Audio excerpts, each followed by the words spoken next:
market? To market. Welcome to our YouTube video, To Market, how to get ready for the health insurance marketplace. Before we talk about health insurance marketplaces, also called exchanges, let's consider your other options. First ask, do you have to have health insurance at all? Well, no, you don't. You could pay the tax penalty instead, which might cost you less than health insurance. The real reason is to avoid having to sell your house or drain your bank accounts if you became seriously ill or injured. Aside from your fondness for your house or your bank accounts, you can go uninsured and avoid the taxes if you are any of these.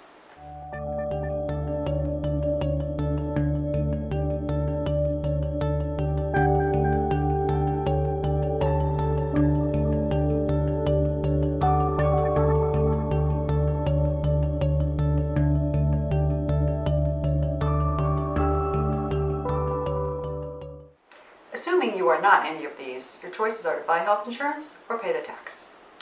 Let's go with buying health insurance.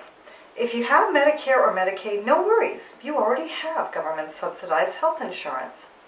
For the rest of us, the simplest method is to join your employer's health plan if they offer one. Your employer's health plan has to do two things. Number one, it has to cover at least 60% of the average health expenses called actuarial value. And number two, it has to cost less than 9.5% of your income to cover yourself if you make 400% of the federal poverty level or less. You may not know whether your employer's plan does these two things. Not to worry. They will send you a notice telling you one way or the other. If you do not have an employer plan, you are self-employed, work only part-time, or do not have a job, well then welcome to the marketplace. Here's what you need to go to market.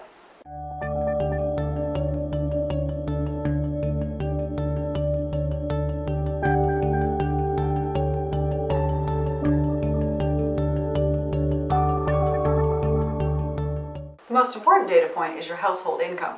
This sets how much government help you will get to buy your health insurance. You'll have to estimate how much you're going to earn in 2014. This can be difficult if your income goes up and down, so it might help to know how the government subsidy works. Here's a simple example. Say you earn $15,500 in your single-person household. This is just over 133% of federal poverty. The law states you'll pay 3% of your income for your health insurance. Different percentages apply to different levels of income, up to the 400% of federal poverty. But in your case, you'll pay $465 a year.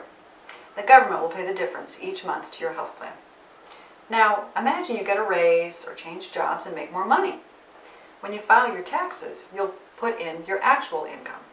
If you received more government help than you should have, you'll have to pay it back. This is the same as underpaying your taxes and having to write a check on April 15th. The difference is that the health insurance subsidy might be a lot of money, more than you would want to pay back. On the other hand, you can set it up to get a big refund at tax time. Other things to consider as you get ready. How much do you want to spend on a health plan? Do you have a chronic condition or expensive meds?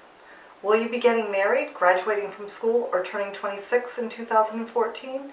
There's a whole host of things to consider, which is why having a good advisor helps. For more plain and simple answers to your health reform questions, visit our blog. Thank you for joining us today. And send your friends.